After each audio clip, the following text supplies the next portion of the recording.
আজকে আমি দেখব আপনার জুম্মা সম্পর্কে কতটুকু জ্ঞান আছে। আচ্ছা বলুন তো, প্রশ্ন ১, জুম্মার ফরজ নামাজ কত রাকাত? ক ৪ রাকাত, খ ২ রাকাত, গ ৩ রাকাত, ঘ ১০ রাকাত। প্রশ্ন ২, জুম্মার নামাজ কার উপর ফরজে আইন? ক শুধু নারীদের উপর, খ প্রাপ্তবয়স্ক সুস্থ মুকিম পুরুষ মুসলমানের উপর, গ শিশু ও যাত্রীদের উপর, ঘ সকল মানুষের উপর। প্রশ্ন ৩, জুম্মার দিন সাধারণত মোট কত রাকাত নামাজ আদায় করা হয় হানাফি মাযহাব অনুযায়ী?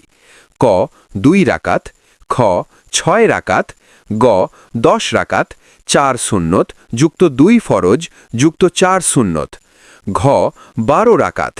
প্রশ্ন ৪, পরপর কয়টি জুম্মা বিনা ওজরে ছেড়ে দিলে হাদিস অনুযায়ী অন্তরে মোহর মারা হয়? ক ১টি, খ ২টি, গ ৩টি, ঘ ৪টি। সঠিক উত্তর কমেন্টে জানান। আর হ্যাঁ, আপনি আমাদের ভিডিও কোন দেশ থেকে দেখছেন বলতে ভুলবেন না।